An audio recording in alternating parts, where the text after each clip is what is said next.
Ao vivo, professor. Oi? Estamos ao vivo.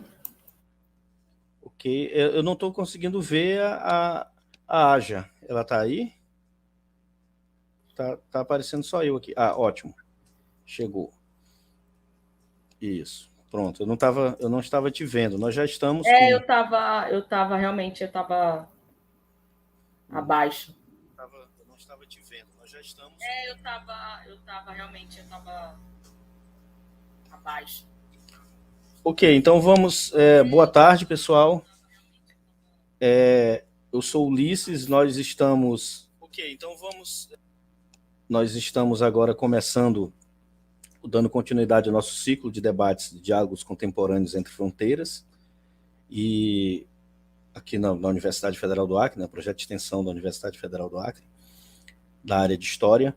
E hoje nós temos o grande prazer e, pessoalmente, a honra de receber a pesquisadora Adia Sadiq, Adi, que é membro da Federação Árabe Palestina do Brasil, da Secretaria de Mulheres e pesquisadora, né, sobre o Islã, sobre o mundo árabe, e vai nos falar de uns assuntos mais presentes na história contemporânea. Né? Já tem 40, 50, 60 anos que não sai do noticiário a questão palestina. E, obviamente, com todos os seus preconceitos, suas formas, as abordagens midiáticas sempre de maneira pró-Ocidente e escondendo todo um histórico daquela fundamental região para a humanidade. E a professora, né, pesquisadora Adia, vai falar um pouco para a gente, e a dinâmica vai ser a que nós sempre temos, ou seja, ela vai falar durante um tempo, mais ou menos 1 hora, e depois abrimos para as perguntas, e aí a gente, né, vai estabelecendo o fechamento do diálogo. E quero dizer aqui também, Aja, que um outro fato, além de você falar sobre a Palestina, que muito nos honra, também o fato de ser uma mulher falando. Acho que isso para nós, principalmente qualquer assunto que envolve o mundo árabe, vem os velhos preconceitos ocidentais a respeito de a mulher não ter voz, como se no Ocidente, né, tivesse muita. Então, isso também, para nós do projeto, é algo importante. Então, por favor, com a palavra, Adia.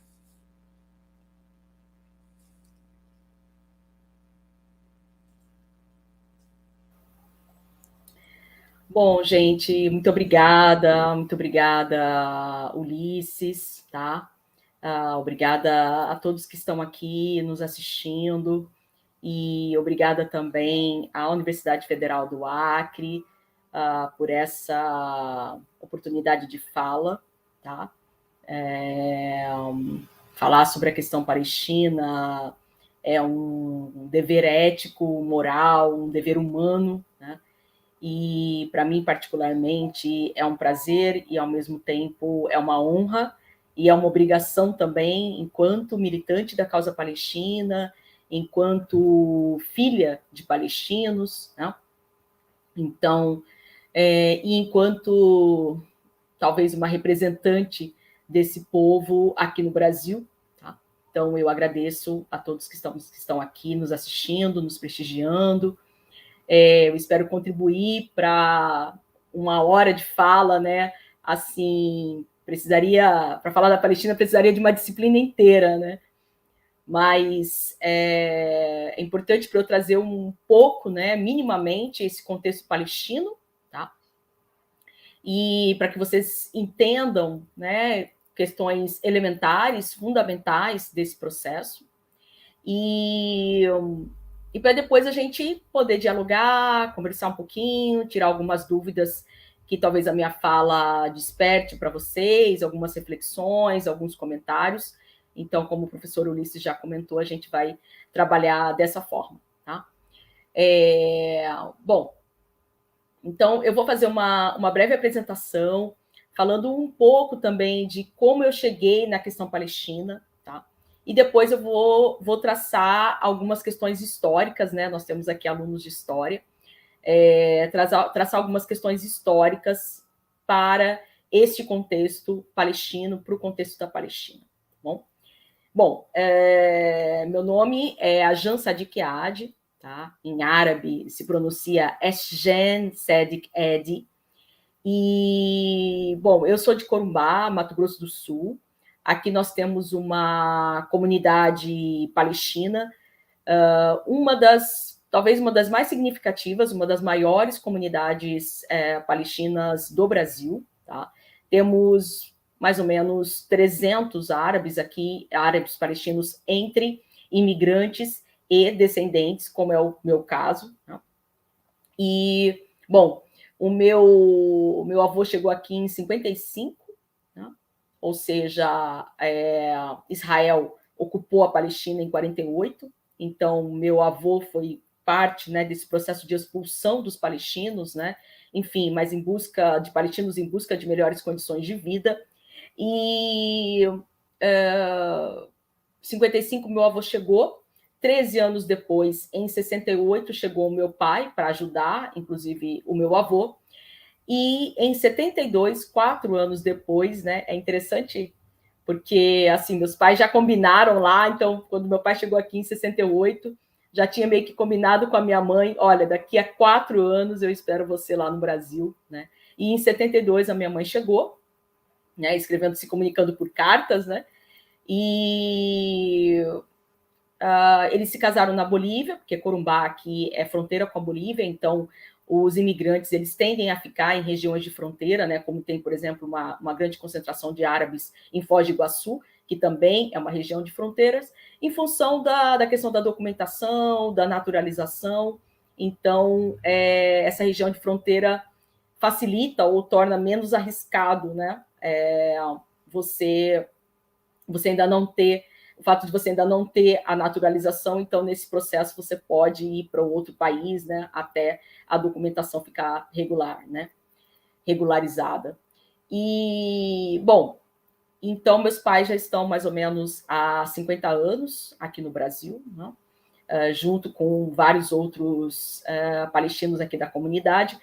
Quase todos os palestinos daqui são do mesmo vilarejo, né, do mesmo povoado lá na Palestina, que se chama Kfar Malek. Então, Kfar Malek é um povoado com mais ou menos 3.000 palestinos, né? O meu irmão mais velho foi criado lá, nasceu aqui no Brasil, mas é criado lá, que fica mais ou menos meia hora de Ramallah, que é a capital da Palestina. Bom, eu sou psicóloga social, muito envolvida com a questão dos movimentos sociais, das políticas públicas, enfim, alguém da luta, né? Desse trabalho, né, para que a psicologia se torne cada vez mais acessível às populações vulneráveis economicamente e socialmente, né?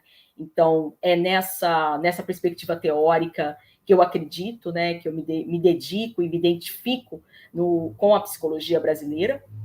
E eu sou mestre em educação, tanto aqui, a minha graduação foi aqui na UFMS de Corumbá, e o meu mestrado também pela UFMS, mas de Campo Grande, e atualmente eu sou doutoranda pela USP de Ribeirão Preto, e faço uma pesquisa também a respeito dos discursos sobre árabes e muçulmanos nos livros didáticos de história da rede educacional adventista, e eu observo possíveis estereótipos, distorções, generalizações a respeito desses povos e desses grupos, e também muitos silenciamentos e apagamentos, né?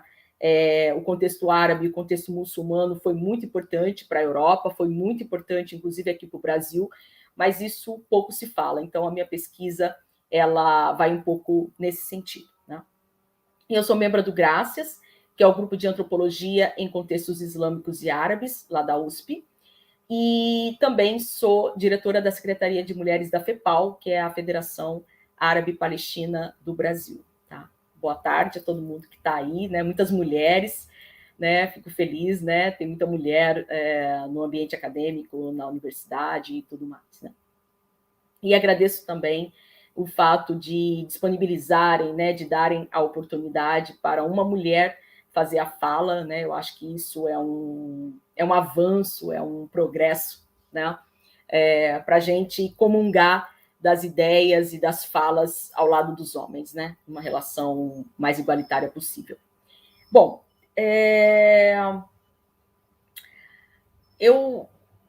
a questão palestina, né? Falar sobre a questão palestina é falar de um discurso contra-hegemônico, né?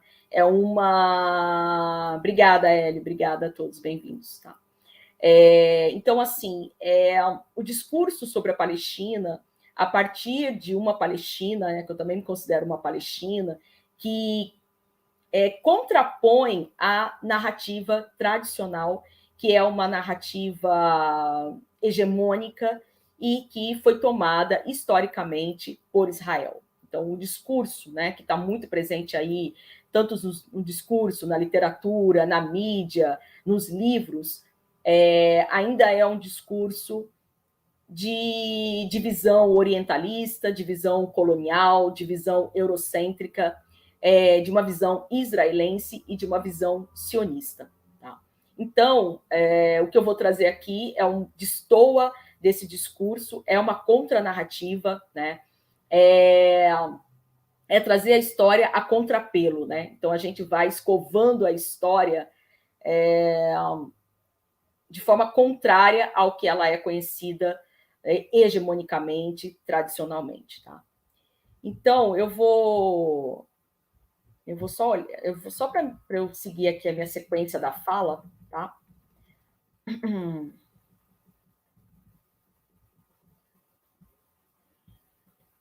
Bom, e como eu sempre fui muito envolvida com os movimentos sociais, com a luta das mulheres, com a luta das pessoas negras, das pessoas indígenas, das pessoas com deficiência, das pessoas LGBT, eu vi que a sigla está mais ampliada, mas não decorei ainda a sigla atual. E em 2017 eu comecei a pensar no meu projeto de doutorado, né, que é o que eu estou fazendo até agora, né? Comecei de 2018 para 2019, estou finalizando. E eu pensei assim também, comecei a tentar linkar a psicologia com a questão palestina, mas eu tive dificuldade naquele momento, né? Não tinha um arcabouço teórico suficiente para fazer esse link. Agora eu tenho, né, com a psicologia social, com a psicologia decolonial, com a psicologia da saúde, né, assim, analisando como todo esse processo de colonização, de apartheid, de limpeza étnica e de ocupação militar implica e repercute na saúde psíquica dos palestinos e também na subjetividade dos palestinos, na forma de resistir, na forma de sobreviver, na forma de viver, né? Então, eu tenho como um projeto, né, trazer a Palestina para a psicologia brasileira, né? Eu acho que é um debate extremamente necessário e que tem um vácuo, né? Tem uma lacuna, né, da questão palestina em diferentes áreas, né? Mas a psicologia realmente tem um vácuo, um vazio sobre esse debate, né? Talvez tenha uma tese que está sendo desenvolvida por um amigo lá da Unicamp, mas realmente a Palestina ainda é esquecida, né? Existem várias pesquisas, sobretudo no âmbito das relações internacionais, da história, da antropologia, da sociologia, do direito, né? Aqui no Brasil, mas na psicologia não. Então, eu tenho esse projeto e, bom, e aí vou falar um pouco sobre os aspectos mais históricos, políticos e sociais da questão palestina, especificamente a partir de 1948, tá? Com a autoproclamação do Estado de Israel na Palestina, em função da recomendação da divisão da partilha, né, recomendação da partilha da Palestina histórica pela ONU através da Resolução 181. Tá? Bom, deixa eu só pegar aqui.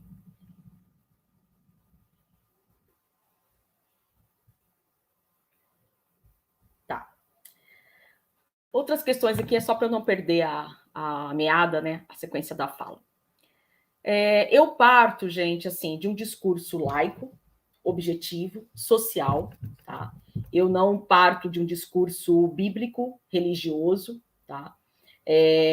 Na verdade, a gente tem críticas, né, a essa instrumentalização política do discurso bíblico, né, que justifica, entre aspas, a ocupação da Palestina, porque isso é um objetivo divino, né?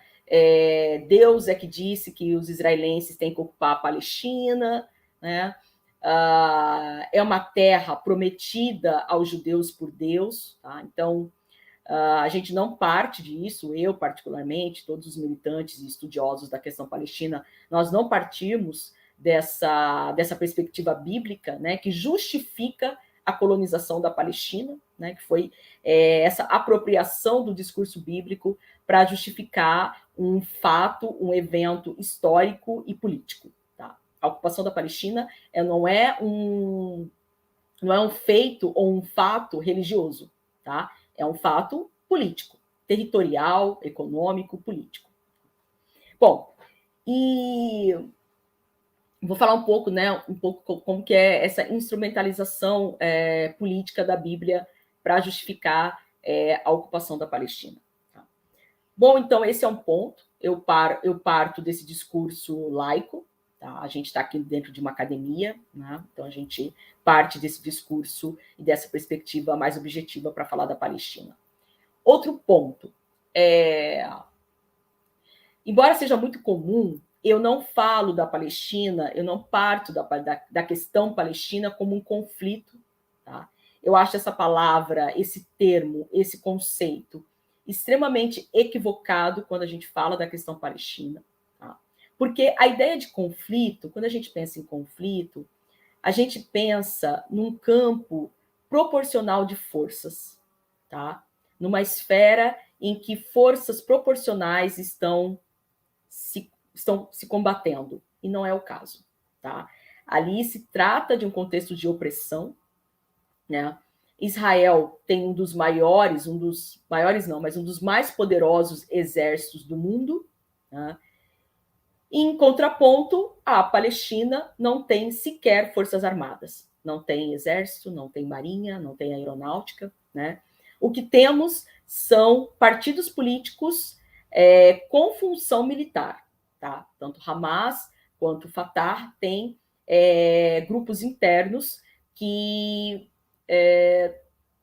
têm função de combate, têm função militar, mas nós não temos forças armadas. Tá? Então, assim, é uma desproporção de forças muito grande, então a palavra conflito não cabe para esse contexto. Conflito Palestina-Israel. Eu falo e trago as comparações. Tá? O Holocausto nazista na Alemanha não foi um conflito, tá? Da Alemanha contra os povos, os judeus europeus que estavam lá, né? Então, a questão do apartheid também na África do Sul, de brancos contra negros, não foi um conflito, tá? E o sionismo na Palestina, esse movimento político israelense na Palestina, também não se trata de conflito. O que a gente vive na Palestina tem 4 bases fundamentais. Tá? Um processo de colonização, um processo de ocupação militar e territorial, um processo de limpeza étnica e um processo de apartheid. Eu acho que esses 4 pilares conceituais e que existem na prática, né, no contexto do território palestino, no contexto territorial palestino, é o que a gente precisa para começo de conversa, tá? Que vocês entendam isso, enfim, partem, né, assim, dessa ideia de que não é um conflito, mas que é um processo de colonização, ocupação, apartheid e limpeza étnica. Eu vou trazer aqui, basicamente, né, o que são essas quatro práticas. Né? Bom, é interessante, né? O território brasileiro foi colonizado, né, em 1500 até 1789, né, mais ou menos, com a nossa independência. E então, ou seja, ao final do século XVIII. Né? E depois, né, nós, em pleno século XXI, temos um processo de colonização da Palestina. Tá? Ou seja, é um processo de colonização que se trata de uma dominação política, territorial, bélica, militar e dos recursos ambientais também. Tá? Ou seja, a água da Palestina é apropriada por Israel, né? A água potável, a água das fontes, tá? As terras, enfim, as pedras, que também é muito utilizada lá para a construção das casas. Né? Então, tem toda uma apropriação colonial. Então, é o regime de colonização mais integrado que a gente ainda existe em pleno século XXI. O Saara Ocidental também passa por um processo de colonização por Marrocos, na África, mas não tão estruturado como é o processo de colonização de Israel, que Israel faz na Palestina. Tá? Então, para vocês verem que a Palestina ainda passa por um processo de colonização em pleno século XXI. Bom, isso é um ponto. Outro ponto, a limpeza étnica da Palestina. Tá? O que significa a limpeza étnica? É uma tentativa de mudança da população nativa, tá, por um outro grupo que vai dominar aquele território. Tá? Então, a ideia mesmo é de extinção, tá, de genocídio daquele povo nativo para se colocar um outro povo. Tá? Bom, um pouco o que aconteceu no Brasil também, né? Com o extermínio da população indígena, com a chegada dos europeus aqui na nossa terra. Tá? Então, essas histórias, elas se coadunam, tá? Elas são semelhantes. A apropriação de terra dos indígenas aqui no Brasil, que é uma colonização interna, né? Também é semelhante ao que acontece com os palestinos, que também têm suas terras expropriadas aqui no Brasil, as populações ribeirinhas, as populações do campo, a população indígena. Tá? Então, depois eu posso falar um pouco entre as semelhanças das opressões e a semelhança também entre as lutas, né, as conexões também da luta. Tá? Bom, então, nós temos esse processo de limpeza étnica, né, que realmente, com a matança, com vários massacres que Israel promoveu na Palestina, gerou realmente essa limpeza étnica, tá? Pelo menos em boa parte, né? Naquilo que foi considerado ou recomendado pela resolução da ONU, a resolução 181, que foi em novembro de 47, mas com a autoproclamação do Estado de Israel na Palestina, iniciou em maio de 1948, em 15 de maio de 1948, onde cerca de 740 mil palestinos foram expulsos da sua terra, da sua casa, de onde moravam. Então, alguém chega e fala assim, saia daqui, saia da sua casa, saia dessa terra, porque agora nós somos os donos dela. Então, foi exatamente isso que aconteceu. Há fotos, eu não trouxe aqui, mas há fotos da Nakba. A Nakba que se deu a partir de 15 de maio de 1948, né, que os israelenses se referem ao dia da independência, nós nos referimos ao dia da catástrofe. Né? Foi a grande catástrofe palestina, em que cerca de 740 mil palestinos foram expulsos das suas terras, tá? Cerca de 15 mil palestinos foram mortos nesse maio de 48. Tá? Tivemos 774 cidades e povoados invadidos. Tá? Acho que cerca de 530 povoados destruídos. Tá?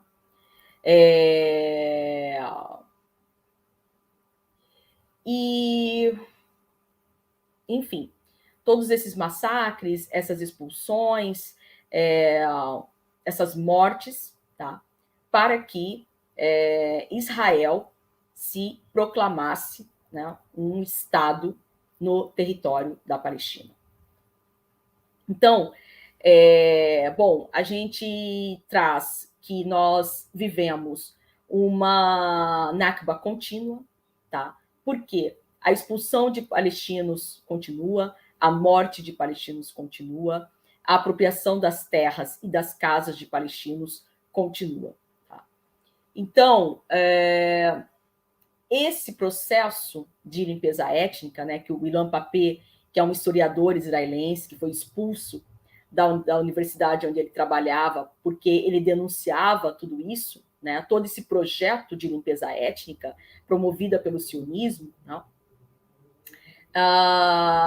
ele vai trazer nesse livro A Limpeza Étnica da Palestina todo esse contexto, né, da expulsão, todo esse contexto da Nakba, né, que nós vivemos até os dias de hoje. Né? Nós temos cerca de 6 milhões de palestinos refugiados, né, sim, dispersos pelo mundo inteiro, né, seja na Europa, nos Estados Unidos, na América Latina, enfim, 6 milhões, né, não é assim, talvez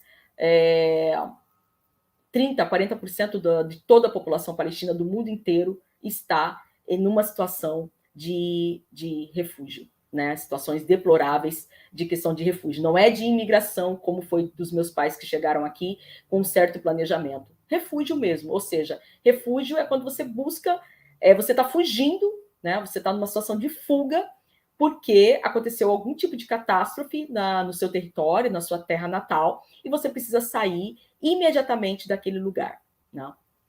Então, uma situação de refúgio é diferente da situação de imigração, e 6 milhões de refugiados palestinos encontram-se, né, nessas situações de vida deploráveis, né, em campos de refugiados, tanto dentro da Palestina, né, então você sai de uma cidade e vai para outra dentro da Palestina, geralmente é o primeiro movimento de refúgio. Depois você vai, por exemplo, tenta ir para a Europa, né? E em seguida você tenta vir aqui ou para os Estados Unidos, ou para a América do Norte, ou para a América do Sul. Né?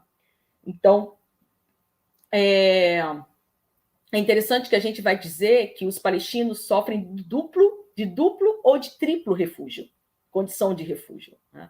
Então, você está num lugar, você tem que ir para outro, depois você tem que ir para outro, e viver em campos de refugiados, né? Naquelas condições também bastante desumanas, né? de vivência e de sobrevivência. Né? Os principais países que acolhem os palestinos refugiados é Síria, Líbano e Jordânia. Tá? Então, eles vão para esses países árabes vizinhos, né? Fugindo de toda a situação de muita violação e de violência, né, promovido por Israel nos territórios. Bom, então, o que acontece? Né? Vou voltar um pouquinho aqui na história e eu trago que essa situação da Palestina, ela se iniciou exatamente em 1897, tá? Só uma água.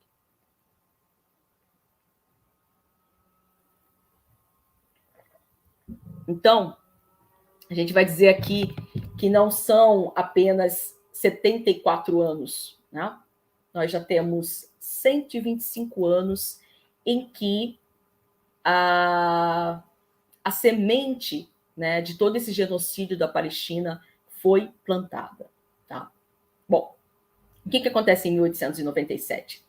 Nós temos o primeiro congresso sionista da nossa história, da história mundial. Tá? Um congresso internacional que foi realizado na Basileia, na Suíça, tá? E foi organizada por Theodor Herzl, que era um grande líder sionista europeu. Tá? E qual que era o objetivo desse congresso? Estabelecer e definir um lar nacional judaico. Ou seja, para onde nós, judeus, eurojudeus, tá? Esses judeus, eles estavam na Europa, então eram europeus que professavam a religião judaica. Tá? Eu acho importante a gente destacar isso, porque tem uma apropriação falaciosa desses judeus como semitas, tá? Vocês são da história. Vamos contextualizar aí, né? Tentar desfazer esse emaranhado que o discurso sionista traz de que são semitas, tá? Os semitas autênticos e verdadeiros são os palestinos, tá?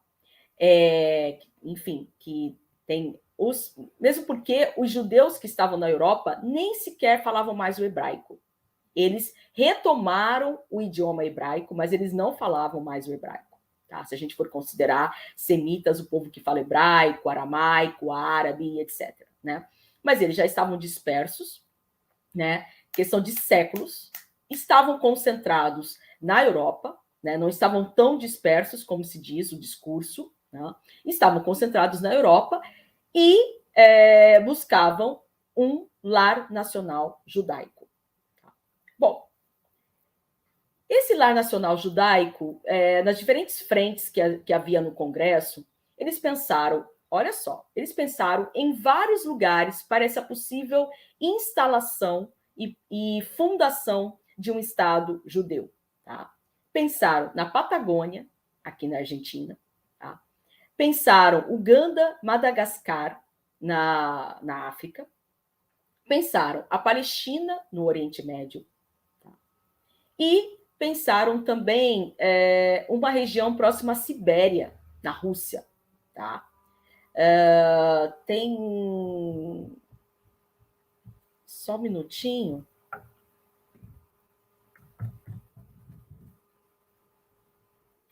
Ela se chama Birobidzhan, essa região, que eles também cogitaram a possibilidade, é uma região que fica entre a China e a Rússia, possibilitaram também esses lugares para um possível estabelecimento do lar nacional judaico. Tá?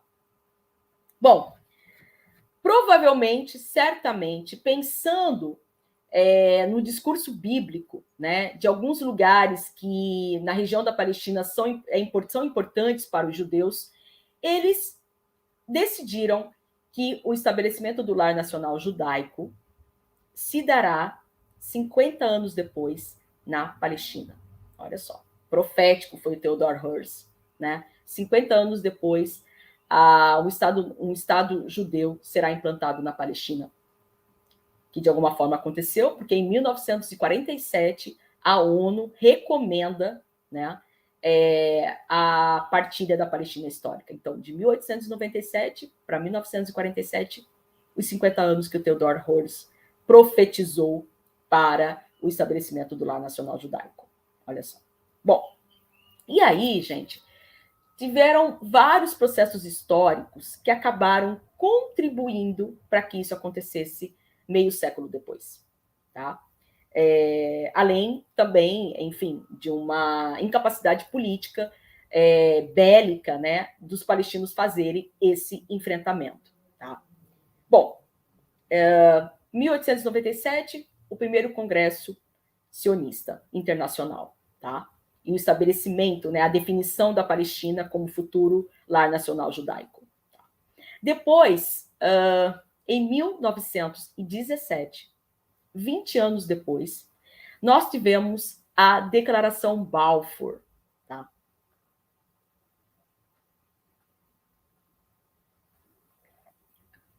A Declaração Balfour foi o secretário-geral britânico, tá, das Relações Exteriores, o Arthur Balfour. Ele escreveu essa declaração para o líder judaico, tá, ali na Europa, que era o Barão de Rothschild, para que, dizendo que, né, a gente estava no período da Primeira Guerra Mundial, né, quase ao fim, e dizendo que se a Inglaterra, né, conseguir derrotar o Império Turco-Otomano, porque nesse período, né, o Império Turco-Otomano ele estava dominando, né, a região ali do Oriente Médio. Tá? E o Império Turco-Otomano ele existiu até 1923. Bom, com a possível derrota do Império Turco-Otomano e a vitória da Inglaterra, né, que passaria a ter o mandato britânico sobre a Palestina nesse período, eles iam apoiar, ou seja, os britânicos iam apoiar o estabelecimento do lar nacional judaico na Palestina. Então, essa declaração Balfour, embora tenha dizendo que não, nós vamos respeitar os nativos, né? Tem uma notinha de rodapé ali e tal, mas isso, na prática, não se efetivou, né? Ou seja, era um colonizador, né, dando aval para o próximo colonizador sobre a Palestina. Ou seja, a gente vencendo a Primeira Guerra Mundial, a gente já abre o caminho para que, em seguida, vocês dominem a Palestina. Então, as coisas foram bem pensadas, tá? De certa forma, programadas, calculadas, analisadas, estudadas, tá? Para que o que acontece na Palestina se efetivasse.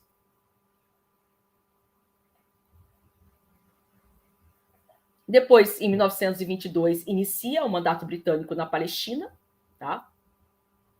E vai havendo acordos, né, conversas, diálogos, para que os britânicos já favorecessem a entrada de judeus na Palestina. Tá? Tivemos a Revolução de 36 a 39, que foi quando os palestinos começaram a perceber a presença de muitos judeus na Palestina, comprando terras, morando, e isso já trouxe um incômodo para os palestinos, tá? Isso foi, olha só, de 36 a 39, tá? E em 48 nós temos a instalação, a fundação do Estado de Israel na Palestina. Tá? Então, como tem essa concatenação de fatos, o Congresso Sionista, depois a Declaração Balfour, depois a vitória dos países hegemônicos, né, que acabou estabelecendo o mandato britânico na Palestina. Tá? Bom, e é interessante também pensarmos que, após a Segunda Guerra Mundial, a região do Oriente Médio ficou muito desestabilizada, ficou bastante instável, e era importante ter alguém que segurasse os ânimos para um possível conflito que pudesse acontecer, né? Houve traição por parte dos países hegemônicos, né, que falaram: a gente vai libertar vocês se vocês nos ajudarem a derrotar o Império Turco-Otomano, e foi uma falácia, foi uma mentira, né? Porque o Império Turco-Otomano derrotado, alguns países conseguiram sua independência, mas o território palestino não conseguiu sua independência, né? Foi vítima de uma traição. Né? Então, e era importante também, nesse contexto pós-guerra, pós-Segunda Guerra Mundial, que tivesse um Estado militar, né, ocupando, ou seja, na verdade, um braço armado ocidental, né, dentro do Oriente, para tentar controlar possíveis conflitos que pudessem existir pós-Segunda Guerra Mundial. Então, esse objetivo político também, né, como o braço armado muito apoiado pelos Estados Unidos e pelos países hegemônicos também europeus, também foi um fator que levou à consolidação de Israel na Palestina, tá? Porque, Israel, a gente vai apoiar aí a formação do seu exército, a formação de todo o seu aparato bélico, militar e tudo mais, para que você segure um pouco as coisas, né? Já que com a vitória dos países hegemônicos, a gente tem como objetivo dominar esses territórios. Tá? Então, era muito importante a presença de um Estado ocupante, né, Estado ocupante militar na região da Palestina. Então, todos esses fatos históricos, né, e militares, geopolíticos, acabou desembocando na presença de Israel, né, dentro da Palestina. Tá? Bom, e aí, em todo esse processo que eu estava falando, né, da limpeza étnica, da ocupação militar e também do processo de colonização, nós temos também um processo de apartheid. Tá? O apartheid é um grande pilar também, né, desse contexto palestino. E o apartheid, o que significa? Né? Há regiões em que os palestinos não podem adentrar, tá? Existe também uma consideração dos palestinos como cidadãos de segunda classe, tá? Eles não são vistos, não têm os mesmos direitos, não têm os mesmos acessos a determinados espaços como os israelenses, tá? Então, é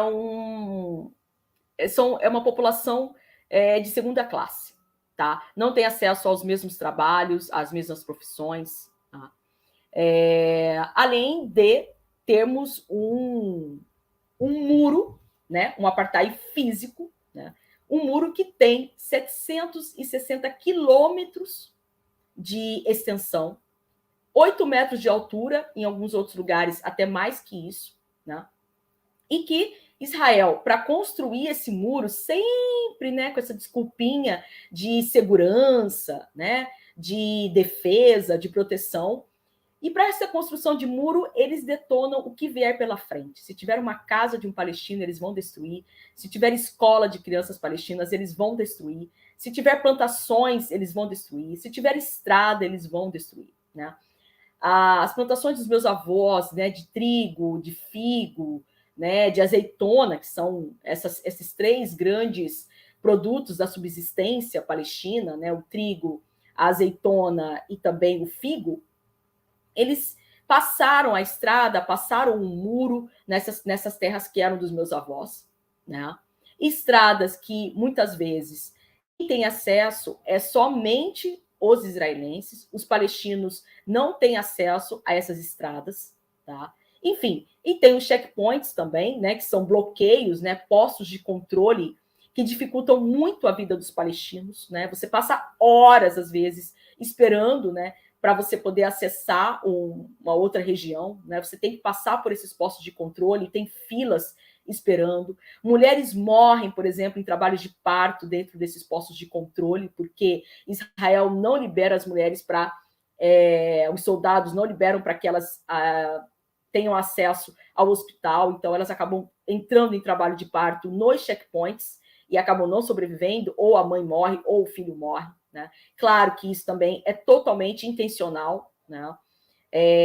Um dos grandes alvos dos israelenses são as mulheres palestinas, por conta da nossa capacidade de reprodução, né? Então, esses úteros, né? Esses úteros bélicos, né? Assim, então, é a mulher que vai gerar possíveis combatentes, então as mulheres palestinas é o grande alvo dos israelenses, dos soldados, enfim, né, mais até do que os próprios homens, né, por conta da sua capacidade de reprodução.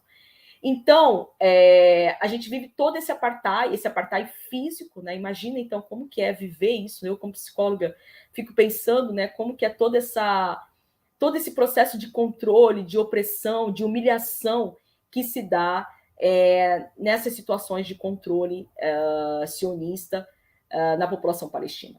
O meu irmão, por exemplo, que mora na Palestina, que foi criado lá desde os seus 7 anos de idade com os meus avós, ele, por exemplo, não pode acessar Jerusalém, ele não pode ir até Jerusalém. Então, quando eu vou para a Palestina, que infelizmente a última vez foi em 2011, eu ia sozinha para Jerusalém, né? O meu irmão não me acompanhava porque ele dizia, eu não posso, né? Eu posso porque eu tenho um passaporte brasileiro, né? Mas sofri também uma situação muito deplorável também no aeroporto, né? Quando eu estava voltando, na verdade eu ia passar pela Europa, mas quando eu estava retornando, né? Mas de uma vigilância em todas as suas malas, de retirarem tudo da sua mala, e eu vendo as outras pessoas passarem, e eu fiquei ali, né? E aí eles abrem até tampa de caneta, eles rasgam os seus presentes, eles observam shampoos, né? Então, assim, eu fiquei muito tempo esperando, né? Eles vigiarem todas as minhas malas.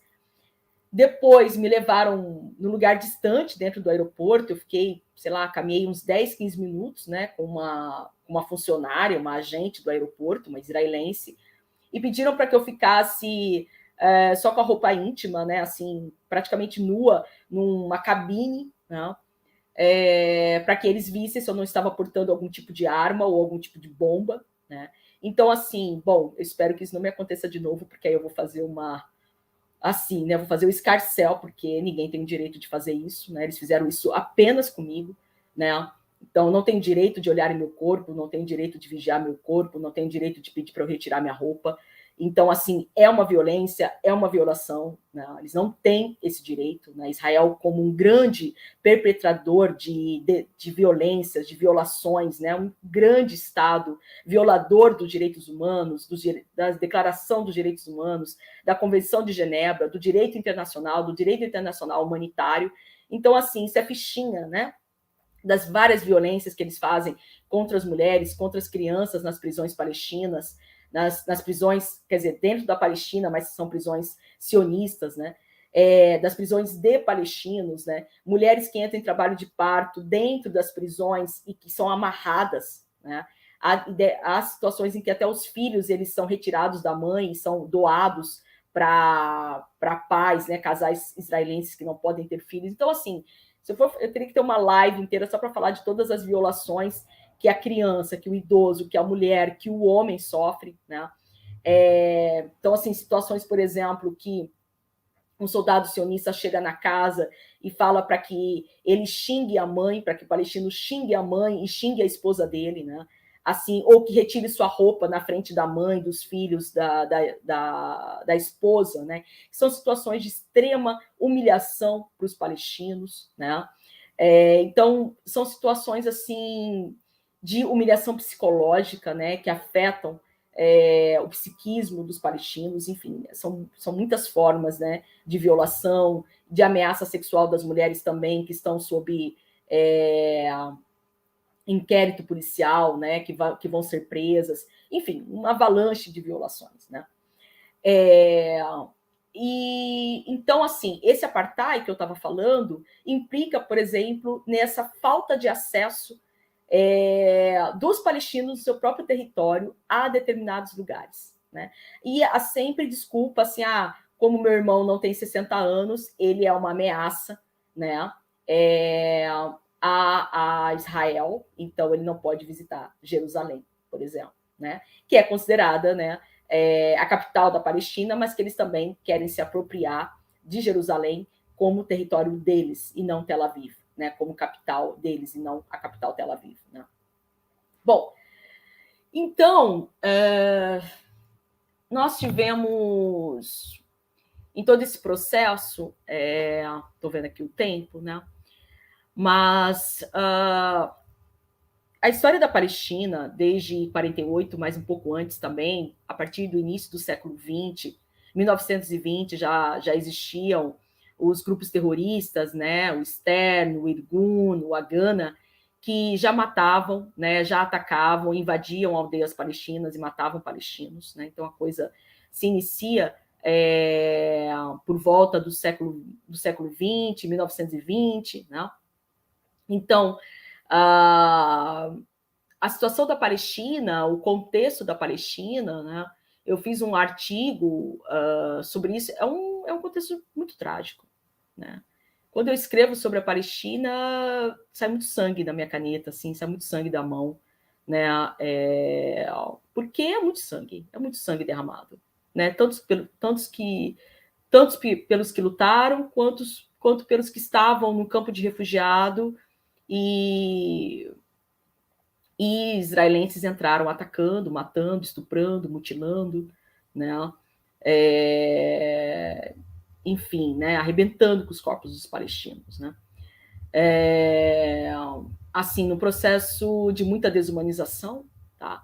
Então, eu quero falar de alguns episódios, né? A gente tem, em 9 de abril de 48, nós temos o massacre da aldeia de Deir Yassin, que foi um dos momentos mais trágicos, né, da história palestina, que tivemos cerca de 250 palestinos mortos naquele dia, nessa aldeia, né, nesse vilarejo, e todo esse processo, né, de mutilação, de morte, pegando pessoas inocentes, né, civis, né, que estavam na sua vida, né, conversando, vivendo, plantando, morando, e de repente sofrem um genocídio, né? Porque tudo isso é um genocídio,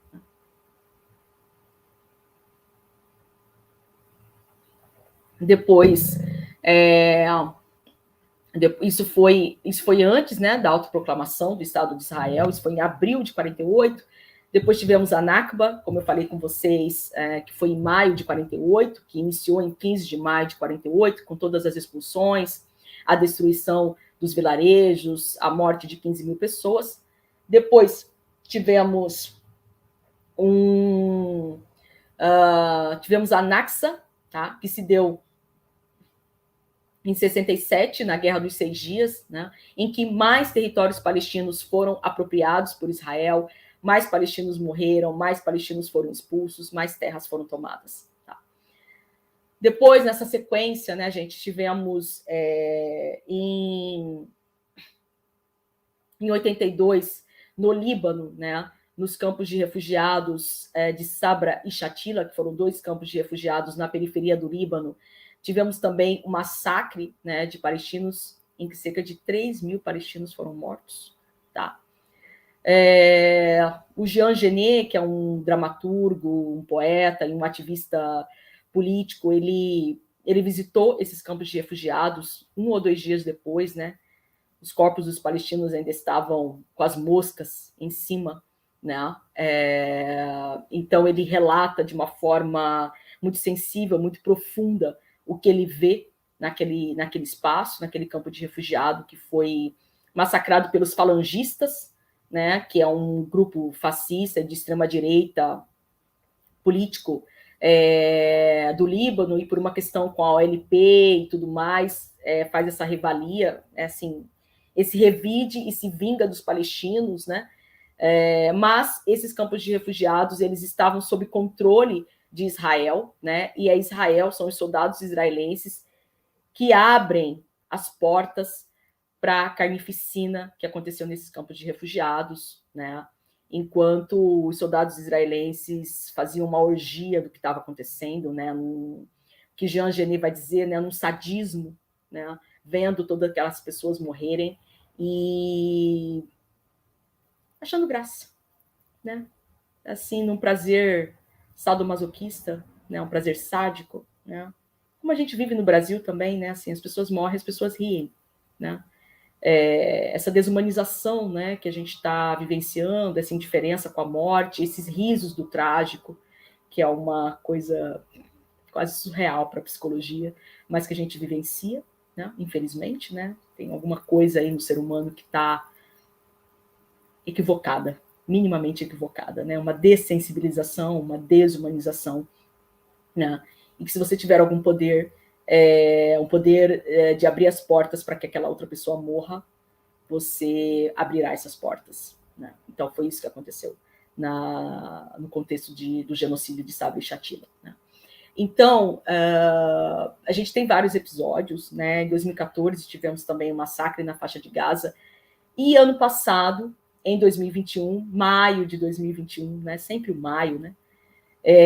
Tivemos também, né, toda aquela situação na faixa de Gaza, né, por conta da tentativa de Israel de expulsão de 550 palestinos do bairro de Sheikh Jarrah, né, na Jerusalém Oriental, né, porque a Jerusalém acabou sendo dividida, né, Jerusalém Ocidental para os israelenses e a Jerusalém Oriental para os palestinos. Então tem essa região onde viviam 2.800 palestinos e Israel estava tentando expulsar 550 palestinos que, claro, resistiram a essa tentativa de expulsão e sofreram as maiores violências, né? A ponto de, por exemplo, Israel joga fezes dentro da casa para que as pessoas saiam da casa, né? Além de gás lacrimogênio, enfim, mas tentativas desumanas de expulsão das pessoas da sua própria casa, né? E nesse processo, os palestinos de Jerusalém ajudaram, né, para que essas pessoas não fossem expulsas. Era maio, o mês do Ramadã, né, o jejum palestino, não sei se todo mundo sabe, mas o jejum muçulmano, na verdade, em que as pessoas se alimentam por volta de 4 da manhã e só podem se alimentar às 6 da tarde, quando o sol se põe, né? Eles não podem se alimentar, não podem tomar água, não podem beber, não podem ter relações sexuais, enfim. Então, tem uma vulnerabilidade física nesse processo, né? Porque a pessoa não está nas suas condições comuns de se alimentar, né? Só pode realmente se alimentar no período noturno, né? Isso tem uma relação com a história de Muhammad, né? Do nosso profeta e tudo mais. E aí, eles se aproveitam também desse momento, né? De jejum dos muçulmanos para fazer esse ataque em Sheikh Jarrah. E aí, o Hamas, na faixa de Gaza, começa também a fazer a afronta, né, combatendo tudo isso que estava acontecendo em Jerusalém, e depois vem o ataque à faixa de Gaza. Né? Eu me lembro que em maio do ano passado as coisas chegam para a gente de forma mais rápida, né, pelo WhatsApp, fotos, reportagem, vídeos, né?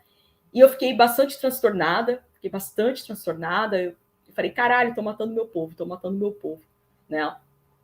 E aí, quando a gente recebeu essas informações, logo em seguida, nós fomos, né, acionados pela FEPAL para a gente se organizar, né, e fazer a denúncia e fazer a divulgação do que estava acontecendo contra o que a mídia tradicional fala, né, porque muitas vezes fala, e quando fala de uma forma distorcida, ou reserva um minuto para que isso se fale. Então, as redes sociais também foi um canal muito importante, né, para a nossa voz, para a gente fazer as denúncias, para falar o que realmente acontece na Palestina, né, e que não somos os terroristas, né, em que o terrorismo é confundido, né, desonestamente confundido com a resistência, né, assim. Então, a resistência, ela é vista como um ato terrorista, né, mas o terrorismo de Estado de Israel ninguém fala, né, então acho que a gente precisa debater também esses conceitos do que dessa mídia hegemônica que vai falar do terrorismo palestino, né,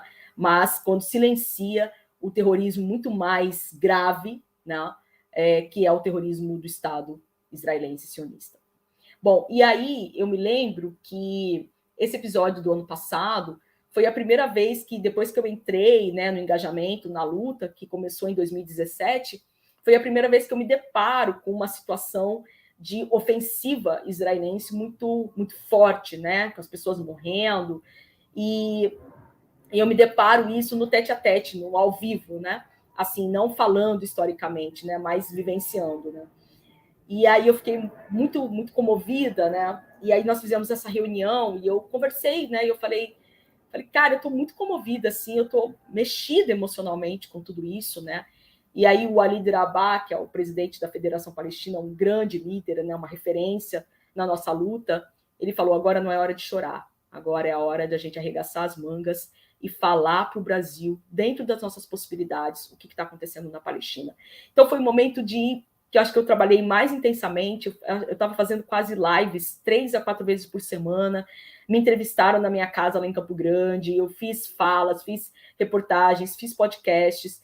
Então, assim, para tentar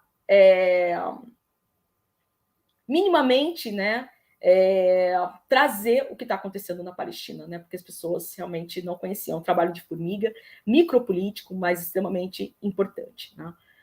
Bom, e gente, assim, bom, para finalizar, né, acho que são muitas coisas, mas a questão palestina é uma questão humanitária, é uma causa internacional de solidariedade mundial para que a gente se sensibilize, se conscientize e pressione, né, as grandes potências, né? Eu sei que a luta tem que começar do povo, é nela que eu acredito, mas que as grandes potências pressionem, né, Israel para que cumpra as resoluções, para que cumpra a Declaração de Direitos Humanos, para que cumpra a Convenção de Genebra, até mesmo enquanto Estado ocupante, né? E para que não fique como ainda é historicamente, embora as denúncias, né, o TPI, o Tribunal Penal Internacional, já está criminalizando, a Anistia Internacional já fez um relatório, né, denunciando todos os crimes cometidos por Israel, mas que Israel não continue impune, né? Israel precisa ser punido, né? Todas as suas autoridades, cada soldado que mata um palestino precisa ser punido, tá? E isso não pode continuar dessa forma, porque a matança palestina, a prisão de palestinos porque você faz uma panfletagem denunciando toda essa situação de agressão, de violência, de violação, e você acaba sendo preso sem julgamento, né? Porque praticamente todos os palestinos presos são presos políticos, tá? Então, a gente precisa se solidarizar com essa luta, porque não é uma luta só do palestino, tá? Nós estamos conectados nessa luta. A população ribeirinha, a população indígena, a população negra. O Brasil tem acordos tecnológicos, militares, né? De tecnologia e conhecimento militar, que vai desembocar na nossa periferia brasileira, que vai desembocar na população negra brasileira, né? As táticas de guerra, as táticas de ataque militar. Eles fazem acordos, eles fazem treinamentos, né? Os soldados, o exército israelense faz treinamentos com a polícia brasileira, que vai desembocar nas populações marginalizadas, nas minorias políticas brasileiras, sobretudo indígenas, negras e periféricas. Então, é nesse sentido que a nossa luta ela está conectada, né? A gente não tem como selecionar, não dá para fazer uma solidariedade seletiva. Ou a gente está ao lado das populações oprimidas, ou a gente não está. Seja palestino, seja LGBT, seja latino-americano, seja brasileiro, seja negro, seja indígena, seja mulher, seja pessoas com deficiência, a gente tem que se sensibilizar e apoiar essa luta, né? Seja de onde ela venha, mas onde a gente veja uma população oprimida, um povo oprimido, né? Então, eu espero, né? Na verdade, eu acredito nessa sensibilização, que eu acho que as coisas começam pelo coração, depois vem para uma tomada de consciência, com uma coisa talvez, né, no sentido mais racional, e talvez de estudo, de busca, e a militância, né? Então, eu espero, né, que as pessoas tenham essa dinâmica, né, de usar um pouquinho do seu espaço, usar um pouquinho do seu dia, usar um pouquinho do seu tempo para ajudar, né, as pessoas que precisam dessa solidariedade e precisam dessa luta e apoiar e divulgar nas redes, enfim, dentro das suas possibilidades, tá? Então é isso.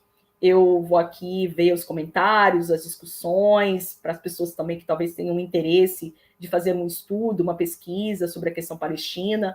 A gente também está querendo criar um acervo digital onde as pessoas possam ter acesso, né, a os mais diversos materiais em PDF digitalizados, para que tenham acesso, né, a essas informações, a esse conhecimento sobre a Palestina. Tem muita pesquisa também sendo realizada aqui no Brasil. A gente tem esse objetivo, né, de criar esse acervo digital. Então, eu agradeço, tá? Estou aqui à disposição para o nosso diálogo, para a nossa conversa, ok? Muito obrigada, Palestina Livre, e shukran ktir, que é muito obrigada em árabe pela oportunidade, tá bom? Bom, muito obrigado, Aja. Antes de abrir para as perguntas, os comentários do pessoal, eu queria lembrar um aspecto. Talvez Aja, por ser amazônica, não ser aqui do Acre, talvez não tenha essa informação, mas a maior colônia estrangeira, vamos dizer, de imigrantes, né, estrangeiros que nós temos no Acre é exatamente a colônia vinda do Oriente Médio. Numa época do começo do século XX, onde boa parte dos países ainda não existiam porque faziam parte do Império Turco-Otomano. Então, minha madrasta, por exemplo, a mãe das minhas duas irmãs, é descendente de libaneses, então, sobrenome Saab. E aqui, muita gente, políticos e etc., são descendentes, né, de sírios e de libaneses. A minha tia, uma das minhas tias, por parte de pai, é casada com um descendente de sírio. Então, assim, a cultura e a presença árabe, inclusive física, né, ela é forte aqui no Acre, né? E não no sentido religioso. Curiosamente, nós não temos mesquitas aqui, não temos... e também um grande militante, histórico militante de esquerda brasileiro e acriano, que é o Ibrahim Farrah, descendente também de árabes, e foi um dos grandes divulgadores aqui no estado da causa palestina. Eu lembro que desde adolescente, ele já é faleceu já alguns anos atrás, bem idoso, mas desde adolescente a gente participava de eventos da militância política com o Lher, e ele era chamado de Lher, né? Todos nós aqui, falando sobre a causa palestina e defendendo, E também temos, para quem é do Acre, só para lembrar, o El Shawa, que o El Shawa é o único palestino que mora aqui no Acre. Tá? Ele é o pai da Savana, que é uma das filhas dele, e que, ou seja, nós temos uma relação, a Palestina está mais Próxima, né? próxima aqui do que o que a gente pensa. E, bom, era isso, só para a gente, né? Eu fico feliz. Na verdade, o que a gente sabe, inclusive na FEPAL tem o Maamun, ele é da comunidade do Amazonas, né, de Manaus. Tem uma comunidade palestina significativa também em Manaus, aí na região norte, né? Eles têm até escolas para o idioma árabe, assim. Tem um grupo de dança formada por brasileiros, mas que dançam a dança palestina, mas que estão em Manaus. De Acre, realmente, eu não sabia, né? Mas aí no norte, o que eu tinha mais referência era realmente essa comunidade de Manaus, de palestinos, né? Sim. Inclusive, o El Shawa, numa dessas inúmeras, né, agressões de Israel à Palestina, ele estava na Palestina, até o programa, um grande programa de TV dominical aí da maior emissora do Brasil, entrevistou ele estava lá, né, quando as bombas caíram. Então, assim, a gente tem, a Palestina é próxima, é mais próxima do que o que a gente pensa, no caso aqui do Estado. Mas, Fico bom, aqui feliz, foi só fico uma... feliz. Também fico. E no meu caso, pessoalmente, aqui também é comentário, a tua fala me relembrou uma série de coisas e me emocionou em alguns momentos, teus relatos, porque eu, quando adolescente, tive contato pela primeira vez com a causa palestina, a partir daquele livro que até recentemente você publicou na tua rede social, do Fausto Wolff, né, Palestinos e Judeus da Terceira Guerra, que eu comprei aqui, por acaso, tinha menos de 15 anos, e aquilo me tocou muito, né? E realmente, né, na minha época, ainda no tempo da Guerra Fria, quando o livro foi lançado, os judeus da Terceira Guerra, eu achei esse título de uma sagacidade, né? Sim. E de uma verdade fantástica. Mas, bom, eu quero abrir aqui para as perguntas, porque se deixar, eu não vou deixar ninguém falar, aí fica complicado. Então, pessoal, quer ter alguma pergunta, algum comentário aqui? Estou olhando aqui, alguém pediu lista de presença e tal. Não sei se alguém tem alguma pergunta. Normalmente vem muitas perguntas, né? Mas estou olhando aqui. Vamos ver se o pessoal vai. Vamos ver.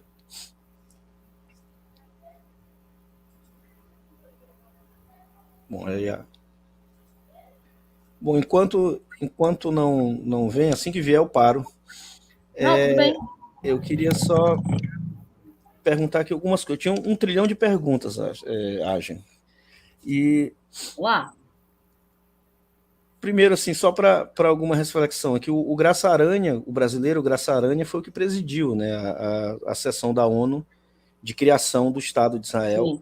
E numa situação complicada, porque a ONU não tem nenhuma autorização jurídica para criar qualquer nação, né, criar que é uma ilegalidade no sentido, né, do direito internacional, né. E Sim.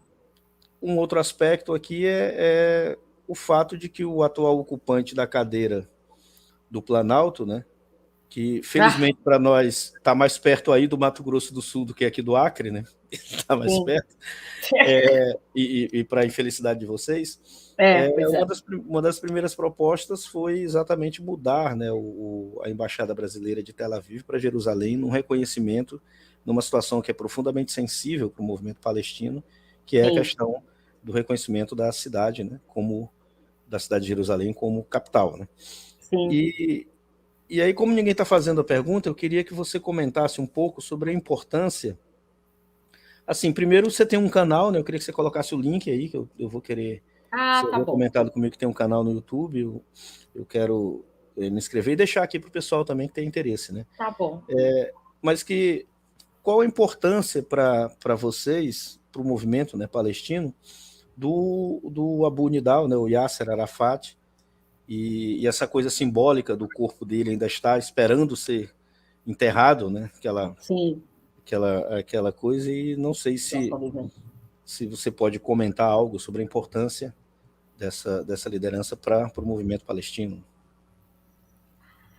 Sim, o Yasser Arafat é a nossa grande referência, né, de liderança, de herói, né? Eu acho que é importante a gente trazer esses heróis, né, que a gente tem ao longo da história, porque os heróis palestinos também ficaram invisibilizados, né, esquecidos. Enfim, a gente tem o Yasser Arafat, mas também tem um grande revolucionário, o escritor Ghassan Kanafani, enfim, né, e das mulheres também, né, como a Leila Khaled, que está viva até agora, né, mas que conseguiu parar um avião israelense, né, para conseguir recuperar alguns palestinos que estavam presos por Israel e tudo mais. Agora, Yasser Arafat é uma grande referência da nossa luta, né? Começou, né, o coordenador da OLP, da Organização para a Libertação da Palestina, e iniciou também como guerrilheiro, né, organizando essa organização de luta armada, né, e que essa organização militar, né, de guerrilha, e que depois, né, sobretudo em 1993, com os acordos de Oslo, né, lá na Noruega, ele confiou, né, digamos assim, nos países hegemônicos e assinou os acordos de Oslo, mas com que foi, na verdade, foram acordos traiçoeiros que não beneficiaram a Palestina, né? Na verdade, houve mais assentamentos de colonos, né? Mais assentamentos ilegais de colonos na Palestina e tudo mais apropriação de terra. Então, ele tentou essa via diplomática, né? Mas, infelizmente, foi uma via traiçoeira, não foi bem sucedida para os palestinos, né? Assim. Então, é isso, né? Atualmente, a gente tem muita... Eu, particularmente, algumas pessoas também, temos bastante ressalvas, né, assim, com o atual Mahmoud Abbas, né, que substituiu o Yasser Arafat, né, pelo Fatah, presidente da Autoridade Palestina, né? Mas, enfim, né? Mas agora o Yasser Arafat é um grande líder, é o nosso grande líder, não, assim, e que com essa suspeita, né, praticamente, enfim, comprovada de que foi assassinado por envenenamento, né, ao longo de alguns anos. Sim. Para citar, você falou mulheres, né? Eu lembrei de Lamia Maruf, que era uma palestina brasileira do Amazonas, e que nos anos 80, ela com o esposo também fez uma ação e foi presa, e houve uma mobilização aqui no Brasil, inclusive a União Brasileira de Estudantes Secundaristas, na época presidida inclusive por uma moça do Amazonas, fez uma grande campanha de libertação, né, para tentar pressionar o exército, o Estado de Israel. Mas, bom, tem uma pergunta aqui, que é da Geórgia. Eu soube dessa mulher recentemente. Pois é, eu acho que é importante. Tem uma pergunta aqui da professora Geórgia, que o nick dela é Marlena Flor, ela é uma professora aqui também da casa, que é: os palestinos no Brasil enfrentam racismo e xenofobia? De quais formas? Como enfrentar isso? Certo. Olha, deixa eu pensar, Geórgia. Diretamente não, tá? Não são eventos, fatos muito claros, assim, muito diretos de xenofobia, palestinofobia, né, que já tem esse termo também, tá? O que acontece, sobretudo, né, pode haver discriminação quando são refugiados, tá? Porque os palestinos que estão aqui já há um tempo já têm uma certa ascensão social, são de classe média, né, contribuem economicamente para o país, né, tem lojas, empregam pessoas e tudo mais, né? Mas o que está vinculado, o que está muito próximo a esses processos de discriminação racial é a situação da islamofobia, tá? Então, assim, se for uma palestina que usa lenço, que é muçulmana, que usa o mandil, que usa o hijab, né? A probabilidade dela sofrer preconceito, sofrer discriminação é muito grande, tá? Então, assim, vem sempre atrelado ao processo de islamofobia. É maior, né, a aversão, o ódio ao Islã, né, o ódio infundado, mas, por exemplo, até inclusive durante a campanha do Bolsonaro, que ele vinha com algumas coisas islamofóbicas também, isso salientou. Então, assim, mulheres sendo atacadas no metrô, eu quero saber o que você tem debaixo desse pano, né? Assédio moral, assédio sexual contra mulheres, e aí contra mulheres árabes de modo geral, né? Mas independentemente delas serem palestinas, mas mulheres muçulmanas, né? E inclusive pelo meu grupo de pesquisa, a gente tem um projeto, uma pesquisa sobre islamofobia, que logo logo vai ser divulgada. E assim, acontece também muito processo de discriminação contra brasileiras que se convertem ao Islã, né? Então, assim, a própria família rejeita, né? Não aceita a escolha religiosa da menina, da mulher, e algumas têm até, às vezes, acabam precisando até ser expulsas de casa, porque sofrem realmente de uma discriminação, porque essa religião é do demo, é religião de terroristas, é religião de extremistas, né? Então, e sendo assim, olha que o maior número de pessoas que se convertem ao Islã aqui no Brasil é de mulheres. Tá? Mas elas sofrem bastante preconceito, sofrem bastante discriminação a partir de um momento que usa, né, o acessório, o hijab, e que identificam elas enquanto muçulmanas. Né? Então, aí, independentemente da etnia, né, se é árabe, se é brasileira, se é palestina, mas a islamofobia está muito presente, infelizmente. O Arisson Rodrigo, que é um mestrando da Federal do Rio Grande do Norte, ele pergunta o seguinte, né? Gostaria de saber uma indicação de livro e ou outras produções para trabalhar na educação básica. Logo, sobrevive uma visão bastante estereotipada sobre a Palestina e suas lutas. Seria essa a pergunta, né? Pedido de indicação. Gente, para educação básica...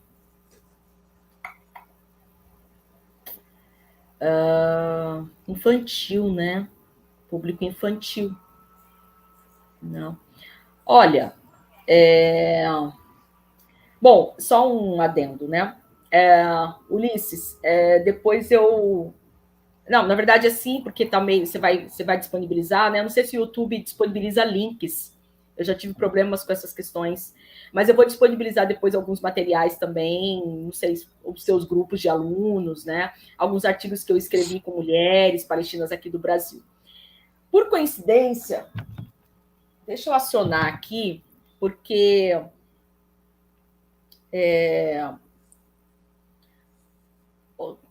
o rapaz, como ele chama?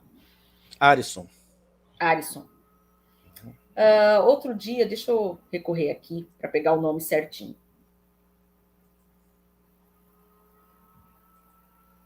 Outro dia eu conversei com a minha cunhada, né, a esposa do meu irmão, e ela pediu algumas referências de livro sobre a Palestina para o público infantil, para minha sobrinha, né? E ela falou assim, acho que já está na hora de falar sobre a Palestina para os meus filhos, né, para os seus sobrinhos, né? Eu falei, opa, manda ver. E uma amiga indicou 2 livros, tá? Um deles chama Uma Terra Sem Gente para Gente Sem Terra, tá? É um livro de colorir sobre a Palestina, é um livro de colorir mesmo. Então, Arisson, anota aí, Uma Terra Sem Gente para Gente Sem Terra. É do Nuno Coelho e do Adam Kirchhoff. Tá? Eu não sei como que está o acesso, se encontra, né, nas livrarias, numa estante virtual, mas essa é uma referência, tá? Eu acho que é possível trabalhar. E também tem um livro que é, por coincidência, o mesmo nome do meu sobrinho, né? Porque Ismael é o grande patriarca dos árabes, né? Como Isaac, o grande patriarca dos judeus. Chama-se Ismael ou A Vida de um Menino Palestino, tá? É da editora Aquiamé. Ismael ou A Vida de um Menino Palestino. esses são 2 livros para o público infantil, tá? Então, assim, não é muito comum, mas eu acho que dá para trabalhar, tá? Tem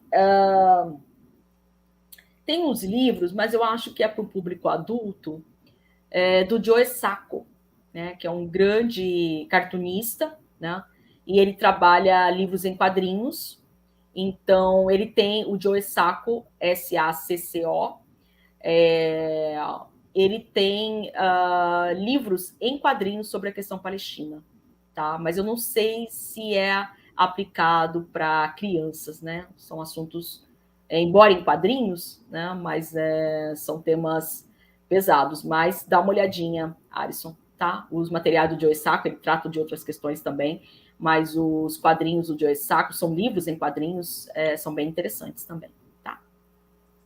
Ok. Aí o Hélio Costa Júnior, que é professor aqui também da UFAC, ele diz, você poderia falar como está a situação do expansionismo dos assentamentos judaicos em terras palestinas? Tá drástico, Hélio, tá drástico, assim. Os assentamentos, eles não param de serem construídos, né? Realmente não tem um retrocesso desse processo. Tá? Os assentamentos continuam, né? Apesar de toda a ilegalidade da construção, e se apropriam das terras, se apropriam da água. Inclusive, tem situações que o lixo que eles produzem é jogado na parte palestina. Né? Então, essas construções desses assentamentos de colonos judeus não pararam. Não pararam, eles continuam, infelizmente, estão aí presentes, né? E essa questão, né, como eu tinha dito, né, não tem uma força armada, não tem uma polícia, né, que confronte toda essa situação, né, não tem exército. Então, assim, eles chegam numa determinada região que está relativamente abandonada, que não tem ninguém especificamente, e aparece um soldado, ele cria uma barraca ali, quando vê a construção começa. E a gente não tem forças para barrar, né? Não tem força política, bélica para barrar essas construções, né? Teria que ter realmente uma força, uma pressão internacional, mas a gente fica nesse limbo aí. Os assentamentos, infelizmente, não pararam, não. A Elisa Magalhães, ela faz a seguinte pergunta, Agen. Com a entrada de palestinos no Brasil, existem ONGs ou algum apoio que auxilie nesse processo de transição para uma possível estabilidade, principalmente para mulheres e crianças?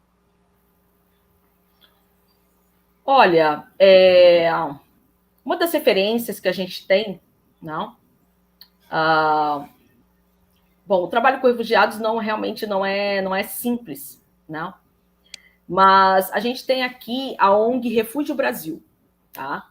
Essa é uma ONG, ela está situada em Mogi das Cruzes, né, interior de São Paulo, e a sua coordenadora é uma palestina, né, refugiada, que conseguiu ter, né, boas condições, né, se ascender e ter uma vida com qualidade, que é a Faiza Daoud, e ela é da Secretaria de Refugiados da FEPAL, tá? E ela tem essa ONG, mas ela não acolhe e recebe apenas palestinos, tá? Ela recebe haitianos, venezuelanos, bolivianos, e o seu trabalho é principalmente de organizar a documentação desses refugiados, tá? E tentar, e também tem um trabalho também para eles dominarem o idioma português, né, de alfabetização também, e de abertura para as primeiras possibilidades de emprego para eles, né? Esse é um dos grandes nortes do trabalho dessa ONG chamada Refúgio Brasil. Agora não vou me lembrar o nome, Elisa, né? Mas no sul do Brasil, organizado pela Maissar, que também trabalha com refugiados, ela também faz esse trabalho voltado para mulheres e crianças, né? Mas no sul do Brasil, ali próximo a Porto Alegre, assim, ela também tem um trabalho, mas agora não vou me lembrar exatamente o nome, mas é um coletivo, é uma organização que tem essas funções, né? A Maysar Hassan e a Faiza Daoud são grandes referências de mulheres palestinas que trabalham com isso aqui no Brasil. Tá? Bom, como ainda ninguém escreveu uma pergunta, eu vou fazer uma. Tá, deixa eu só fechar a porta aqui, só um minutinho. Assim. Eu ia fechar aqui. Eu quero fechar aqui por causa do barulho. Tá? Bota e fecha. Beleza.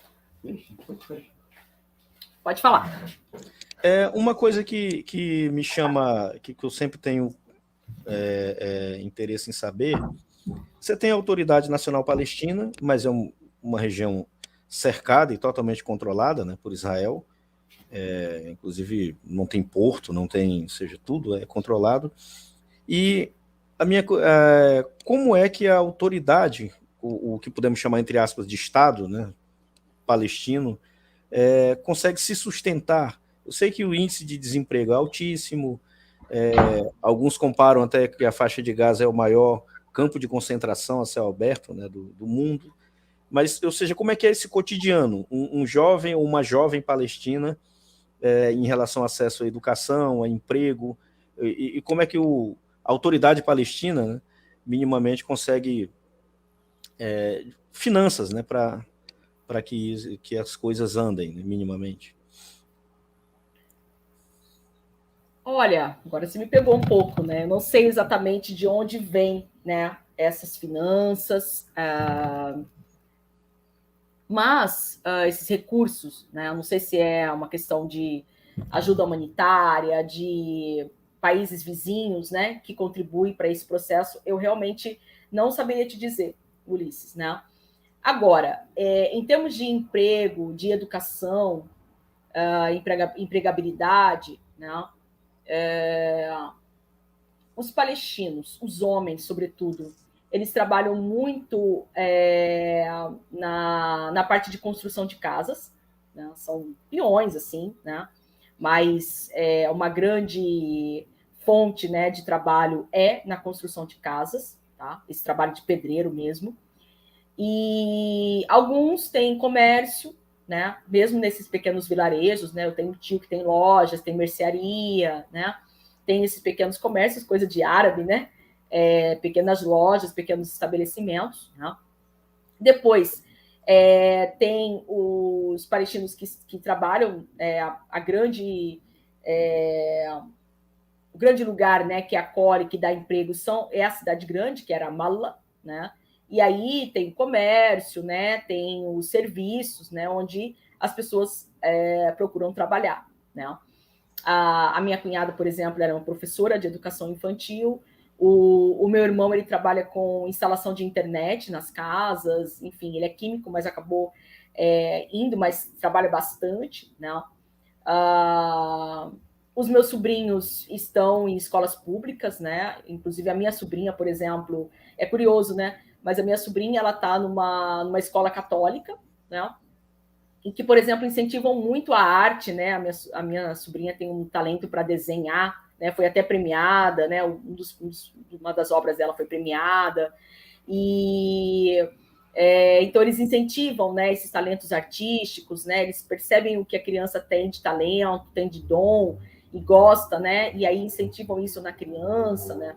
Agora, tem as universidades, né, que inclusive às vezes são fechadas também pelos soldados sionistas, né? E, assim, não abarca, né? Não consegue empregar todas as pessoas que se formam, né? E aí a pessoa trabalha com a família, né? Tem algumas pessoas que ainda vivem de uma certa subsistência, com o rebanho, né? Com pastoreio, com algumas plantações que tem, né? Mas é isso, né? O grande mote é a cidade grande, né? O trabalho na cidade grande, que era Ramallah. Ok. Uma outra pergunta, nesse mundo atual, qual é a relação, e assim, sabemos que a causa palestina, primeiro, o mundo realmente vira as costas, né? Uma situação e às vezes utiliza mesmo alguns países árabes apenas com proselitismo, né? Por alguma situação, às vezes usam historicamente dessa questão. Mas, na situação atual, como é que é a relação da Autoridade Nacional Palestina, do movimento palestino, com China e Rússia, especificamente? Uau! Não sei se eu vou saber dizer muito a respeito, mas, de um modo geral, a Rússia e a China se colocam como apoiadores. Né? Assim, porque está nessa linha do outro eixo, né? Assim, falando macropoliticamente, né? O eixo Europa e Estados Unidos, né? E a gente encontra esse outro eixo, Rússia-China, né? Que tem, enfim, outra perspectiva de economia, de sociabilidade, né? E que procuram, né, assim, quando a coisa pega fogo, estar ao lado da Palestina, porque também tem questões geopolíticas ali, né? A Palestina como um território de passagem de recursos e tudo mais, né? Mas, bom, a Rússia, a China, o Irã, né? Que é muçulmano, mas é persa, né? Não é árabe, o Irã, e especificamente o Hezbollah no Líbano são os grandes apoiadores, né?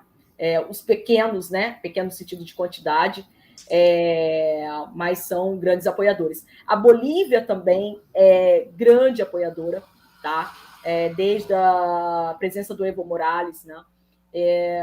Eu já me deparei com israelenses aqui em Corumbá, olha que interessante. Eles estavam querendo adentrar a Bolívia e, assim, é proibido o acesso. Né? Eles estavam querendo ir para o Acre, inclusive eles estavam querendo ir para o Acre, olha só, para tentar entrar pela Bolívia, né? Porque aqui eles não estavam conseguindo, realmente, na época, naquele período, até então, era o Evo Morales, e eles falam, vocês proíbem os palestinos de acessarem, então vocês vão ver também como é aqui, então eles impedem o acesso de israelenses dentro da Bolívia.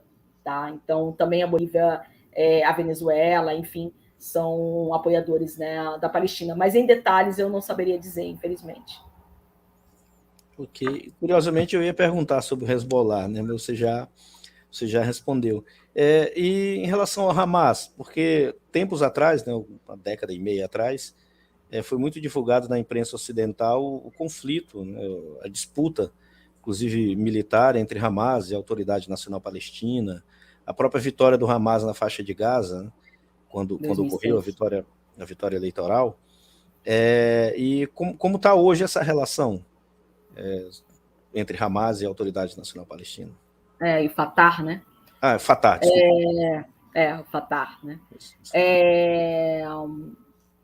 Bom, até ano passado, estavam havendo tentativas de conciliação e de unificação desses dois partidos, tá? Dos dois partidos políticos, né? Dos maiores, né? Tem a Jihad Islâmica também, mas o Hamas e o Fatah são dois grandes partidos, que a gente poderia dizer, em termos muito mais, dizer que talvez seja de esquerda, né? O Hamas seja de esquerda e o Fatah de centro-direita, né? Mais uma tentativa de unificação, né? Por conta das eleições que eram para existir ano passado, mas também não aconteceram. Tá? Elas foram adiadas. Discutimos isso aqui nos grupos de WhatsApp entre os palestinos, né? Mas com algumas justificativas lá do Mahmoud Abbas que foram bastante questionáveis, né? Mahmoud Abbas tem acordos de segurança também questionáveis com Israel, e essas eleições acabaram não acontecendo, e a gente pensa que Mahmoud Abbas não quer largar o osso, né? Infelizmente, não quer largar o poder. Né? Por quê? Com as eleições, eu acredito que a vitória do Hamas é bem provável. É bem provável. A população acredita, né, na atuação do Hamas, né, apesar de, enfim, há controvérsias, mas eu acredito que a chance do Hamas ser vitorioso, tanto na faixa de Gaza quanto na Cisjordânia, é bem provável, mas esse processo está sendo impedido, infelizmente. Ok, deixa eu ver aqui. Tem mais perguntas aqui, pessoal? Parece que não. Eu tenho uma outra pergunta, né, Ajan, que é o seguinte. Aqui no Ocidente, principalmente até uma parcela da esquerda ocidental, e principalmente agora nessa questão Rússia, OTAN, né, que eu me Sim, recuso a chamar de Rússia-Ucrânia, é sim. Rússia-OTAN, o povo ucraniano Boa. só é bucha de canhão, coitados. Vem muito com essa, inclusive canais de YouTube de esquerda, ou ditos de esquerda, vem muito com essa discussão, levantando essa bandeira do pacifismo, da não violência, etc, etc, inclusive evocando o grande líder indiano Gandhi, né? E na minha avaliação, a independência da Índia não foi pacífica, né? Pelo contrário, foi violentíssima, né? O que o Gandhi fez foi, na minha percepção, uma sagacidade política fora de série, né? De jogar, como ele mesmo dizia, né? Desobediência civil não é de jeito nenhum passiva e nem pacífica. A gente empurra para o outro lado, né? Mas e aqui você deve ter ouvido muito. Eu lembro até de um livro de tempos atrás do Michael Moore, o norte-americano, que é o Estúpido White Man. Quando ele fala da questão palestina, ele dá essa dica: por que vocês não fazem igual Gandhi, da resistência pacífica? Assim, parece que qualquer pedra arremessada por um palestino num tanque israelense é visto aqui no Ocidente como uma agressão, e qualquer bomba israelense que cai numa escola palestina é vista como defesa, né, como autodefesa. Exatamente.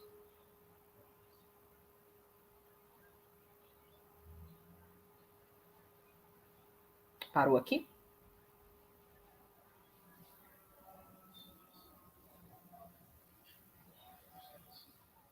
Parou, não sei o que foi. Estou aguardando voltar.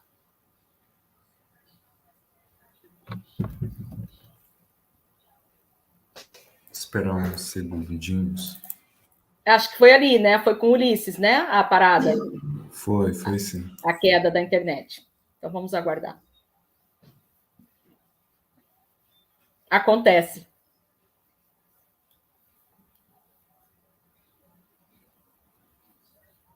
Esperar ele retornar e a gente dá encerramento. Acho que isso é Tá bom.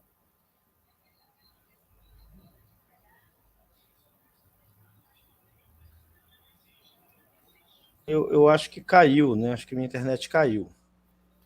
Voltou. Voltou, né? Mas você conseguiu ver o final da... Não, você estava falando dessa questão, né, de os palestinos tentarem uma... Sim, Não, você sim, falou da sim. questão do ataque, né, israelense visto como uma defesa e de uma pedra jogada num tanque israelense visto como uma grande violência. Foi até aí. Sim, mas nessa situação, você tem Gandhi, etc., e esse fetiche pela esquerda ocidental, dessa discussão do pacifismo acima de tudo, você acha que esse tipo de discurso, para a atual situação, acho que nem atual, a situação histórica, não é nem para dizer atual, né, que sempre está assim, Palestina, tem alguma viabilidade? Ou seja, essa ideia de não vamos resistir, vamos pacificamente, tem alguma viabilidade? Olha, Ulisses, eu acho que se a gente não resistir, né, a nossa possibilidade de existir vai diminuir cada vez mais. Entende assim, né? E a resistência, ela se dá de várias formas, né? Pode ser uma resistência de ação direta, né? Como as pessoas que estão ali na faixa de Gaza e toda sexta-feira fazem um confronto com os soldados, né? Então, pode ser uma resistência discursiva, como é a minha, né? Então, eu não estou pegando em armas, mas eu estou trabalhando com palavras, estou trabalhando com a linguagem, estou trabalhando com o discurso, com a narrativa, que não deixa também de ser uma resistência, né? Para mudar a concepção e a consciência que se tem, né? A resistência das mulheres que estão plantando dentro das suas casas e alimentando as pessoas que, enfim, foram expropriadas do seu território, né? Agora, nessas questões, aí é uma visão pessoal minha, né, particular, né? Bom, também a resistência nas redes sociais, denunciando, divulgando, né? Mostrando o que está acontecendo lá, né? Para contrabalançar o discurso hegemônico de Israel, né? Eu acho que tudo isso contribui para fazer essa chamada para a solidariedade pela Palestina internacional, que seja, né? Agora, eu sou mais Frantz Fanon, né? Sim, a violência política ela é necessária, cara. Assim, desculpa, né? Vai me desculpar, sim, essa galera com esse discurso pacifista, mas assim, esse discurso pacifista mata meu povo, entende? Assim, você não mata, mas você ajuda a molar a faca, entende? Porque assim é muita violência ali, né? Diariamente no seu cotidiano para dizer, não, vamos na paz, vamos, né? Assim, olha. Eu não sei se alguém aguentaria isso, não. Entende? Assim, eu acho um processo bastante complexo, né? Porque resistir é uma forma de você lutar pela tua vida, né? Assim, não dá para as pessoas te violentando e você falando, passando a mão no soldado sionista, né? Que vai chegar com uma arma na tua cabeça. Como que você faz isso? Né? Assim, uma situação muito difícil. Tentar humanizar o inimigo, né? Assim, mas não é um processo fácil, não, né? Então, esse debate, né, do confronto, da resistência, da violência política, do oprimido contra o opressor, é uma coisa que tem que ser estudada, analisada, né, sem moralismos, né, mas visando o objetivo de libertação de um povo. Né? Curiosamente, você citou a frase, né, tentar humanizar o inimigo, né? E o inimigo que te desumaniza, né? Então, Exato. Exato. Então, é complicado, muito complicado, assim, né? É surreal esse processo, né? Muito difícil, assim. É claro, assim, eu sei que tem israelenses e tem judeus do nosso lado. Temos. Sim. Tá? Não são todos os israelenses e todos os judeus que são sionistas, tá? Que são contra, né, toda essa ocupação e tudo mais, né? Tem o Bruno Huberman, que das relações internacionais, a tese dele foi premiada, ele é judeu, de origem judaica, mas fala da questão da colonização palestina, é nosso apoiador, um grande simpatizante da causa, enfim, existe, né? E eles mesmos também sofrem violência pelos sionistas, né? Então eles ficam no limbo. O palestino fica desconfiado do judeu que apoia a Palestina, e o judeu também é considerado um traidor dentro da sua comunidade por apoiar a Palestina, né? Então eu sei que também para eles não é fácil, né? Já tive a oportunidade de conversar com alguns deles, né? Com algumas judias também. Mas, bom, a gente faz esse trabalho, né? Agora, a Nurit Peled, que é também uma professora, e ela escreveu o livro Ideologia e Propaganda na Educação, nos livros didáticos israelenses, né? E ela vai falar que esse processo de desumanização do palestino como inimigo, inicia desde a educação infantil. Entende? Que vai para o ensino médio, ensino fundamental, ensino médio, e depois desemboca nos soldados. Então, eles já vão com essa ideia de que o palestino é um invasor e ele precisa ser combatido, ele precisa ser morto, ele é o grande inimigo, ele é o grande violador, né? Então, como trabalhar essa mudança de consciência, né? Que é um processo, é um projeto que inicia na infância e, enfim, vai até a fase adulta, né? Assim. Então, é uma questão muito delicada tudo isso, né? Assim, como humanizar, né, o inimigo, né? Assim, é bastante delicado. Sobre isso que você falou, eu lembrei de duas coisas, né? No documentário Promessas de um Novo Mundo, um documentário já de algum tempo atrás, né? Me chocou muito o depoimento de um jovem, de um menino judeu, de um menino israelense, quando ele fala assim, que as pessoas falam de uma criança palestina de 8 anos que levou um tiro, mas pense bem, aquele menino de 8 anos, amanhã, quando adulto, pode ser um terrorista. Queria que vocês pensassem, isso é uma criança falando isso, né?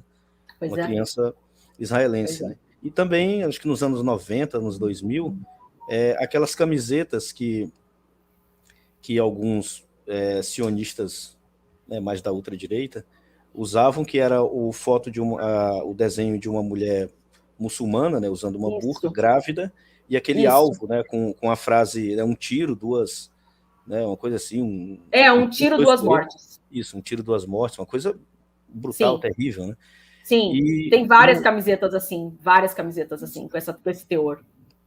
E um outro aspecto sobre o pacifismo é que o pacifismo ele surge na Europa do século XIX e curiosamente, lembrando que a Europa do século XIX, a partir da política imperialista, dominava, né, quase todo o mundo, e curiosamente essas discussões pacifistas surgiam quando nas colônias europeias havia revoltas populares contra a dominação europeia, e a classe média europeia sempre falava em pacifismo porque eram os seus filhos, né? Não era o filho da alta burguesia, era o filho da classe média europeia que estava lá agindo como soldado para oprimir, e portanto era quem podia morrer, né, se os colonizados se sublevassem, né? Então eu sempre tenho uma certa... E aqui não se trata de advogar a violência, né, pura e simples, gratuita, mas para a gente entender a origem histórica, né, dessas coisas, que é algo que é bom a gente pensar, né? Exato, eu não sabia dessa origem, não, do movimento pacifista e tudo mais, né? Mas, assim, o que preocupa, Ulisses, é uma certa romantização desse processo, idealização desse processo, como se ele fosse harmônico, como se ele fosse tranquilo, entende? Como alguém chegar e prender você e te torturar, e aí a gente vai, assim... não, vamos com calma, vamos devagar, né? Assim, então fala para o outro ir devagar, né? Assim, então, e aí quando a gente reage a essa violência, nós somos os agressores, né? Assim, né? Então, tem uma frase, né, do Malcolm X, né? Então, assim, que ele vai falar um pouco sobre isso, né? Ele vai falar assim, não confunda a violência do opressor com alguma coisa assim, a reação, a resistência do oprimido, né? Então, eu acho que as coisas não estão do mesmo lado aí. A gente precisa fazer os contrapontos aí, né? Porque as pessoas se revoltam, né? As pessoas já estão, assim, né? 74 anos os palestinos não respiram, né? Assim, e aí essa pressão internacional, enfim, para que Israel recue da violência. Israel precisa recuar, entende? Porque os próprios atos terroristas, que também nem estão mais frequentes como antes e tudo mais, são atos de reação, entende? Você é historicamente oprimido e aí você fala, não, eu vou reagir contra essa violência, que já se iniciou, né? Então, assim, mas a violência dos palestinos. Então, fale primeiro da violência que os israelenses começaram, né? Eu acho que tem esses dois lados aí que têm suas particularidades e elas precisam ser pensadas, né?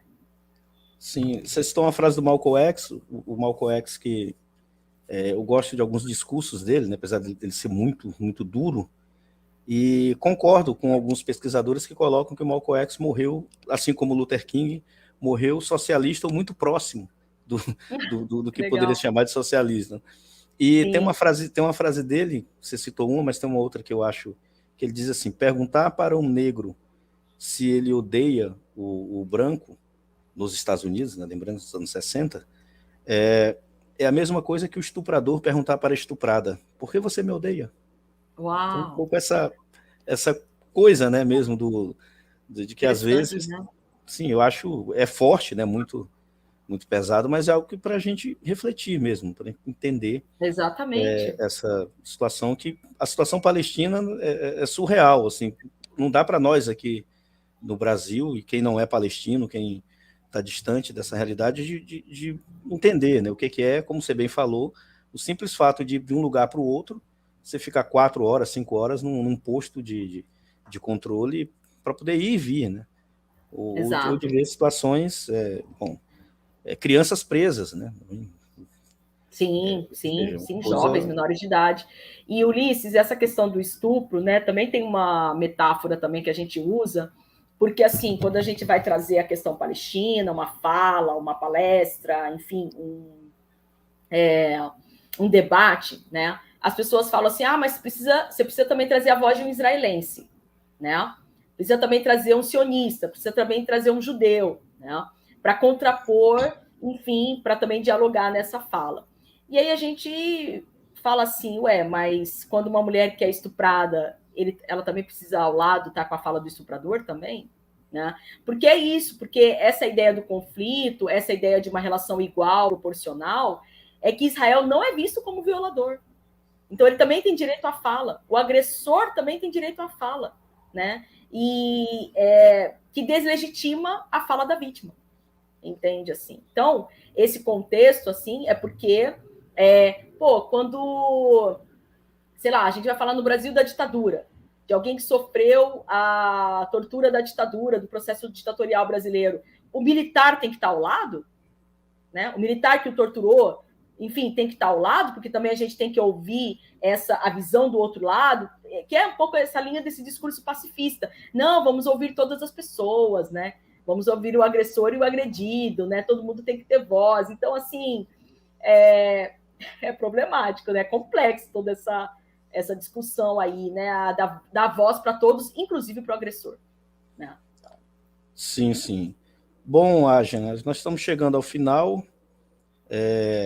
Até uma coisa curiosa, eu passei nas turmas, né, avisando do evento, né, dessa nossa conversa, e como a carga de preconceito é tão grande, quando a gente fala islamofobia, né, e nós estamos numa situação tão complicada no mundo e no Brasil, nesse aspecto do extremismo de direita, eu lembro que eu falei para algumas turmas, né, eu disse, olha, ela é brasileiro-palestina, pesquisadora, e como vivemos uma situação complicada hoje no Brasil, é só lembrar que no nosso caso específico, a minha cidade, 80% dos eleitores na última eleição presidencial votou nesse projeto que aí está, então uma coisa... E eu lembro que eu fui muito duro quando eu disse assim, olha, não vamos tolerar nenhum tipo de provocação ou preconceito, pelo fato, né, de você falar de... E obviamente não houve nenhum aqui, pelo menos a participação foi uma participação bem legal, então agradeço muito. Feliz, agradeço. Os alunos, e inclusive o Alisson, né, que veio lá do Rio Grande do Norte, né, então a internet tem essa Sim, a facilidade, rede, né? Tem essa rede, né? É verdade. E, como eu falei, o Anderson está em Santa Catarina, eu estou aqui em Rio Branco, você em Corumbá, ou seja, e o Alisson lá no Rio Grande do Norte, nós conseguimos conversar entre si, né? Isso é bom. Eu quero te agradecer muito pela participação, muito mesmo, bateu as 2 horas que a gente sempre falou. Talvez a única crítica que eu pudesse ter é que esse tempo às vezes é cruel, né? Porque por mim eu ficaria ouvindo teu relato por mais umas 2 horas, sem nenhum exagero, mas agradecer bastante você dar o seu tempo. Um tempo até que você está em festa, né? Você me comentou ontem que está no aniversário. Amanhã, estou organizando.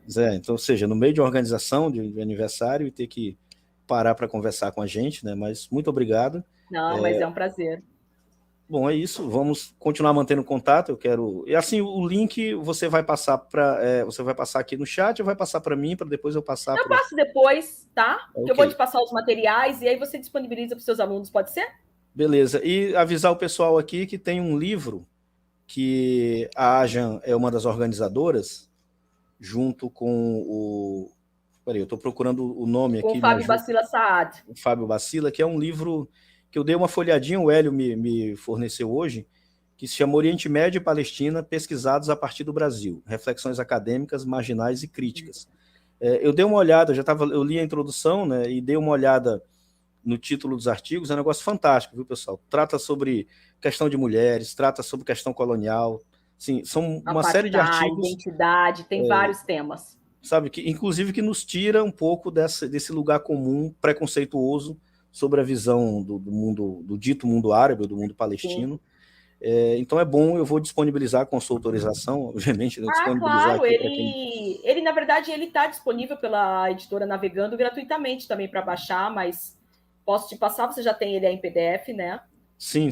Mas vou te passar também alguns artigos que a gente publicou recentemente, eu com algumas outras mulheres palestinas aqui do Brasil, sobre questão de gênero, um pouco sobre também a questão de refúgio. Eu vou te passar e aí você disponibiliza para os alunos, e também o meu link no YouTube, onde eu tenho, inclusive talvez essa eu disponibilize lá também. Será uma honra para a gente se você fizer isso. E aí a gente estão lá todas essas minhas discussões, tanto da minha pesquisa, mas sobretudo a respeito da questão palestina. Ok, bom, é isso. Então, passo para as tuas considerações finais. Não sei se tem. Obrigado a presença de todo mundo. Eu falo. Bom, gente, muito obrigada a todas as pessoas que estiveram aqui me ouvindo. Eu espero ter contribuído um pouquinho para ajudar, né, para lançar uma luz sobre a questão palestina para o pessoal aí do norte do Brasil, tá? E qualquer dúvida também, tem o Facebook, eu sempre estou por ali, me comunico, as pessoas entram em contato. Agradeço o Ulisses novamente. E a gente segue na luta por um Brasil livre e por uma Palestina livre também. É isso. Bom, obrigado. Muito obrigado à participação da mulher pesquisadora. É importante falar isso. Obrigada, é isso aí. Aqui no nosso bate-papo. Valeu e obrigada, até mais. Ulisses. Grande abraço. Tchau, abração. tchau. Boa festa. Obrigada.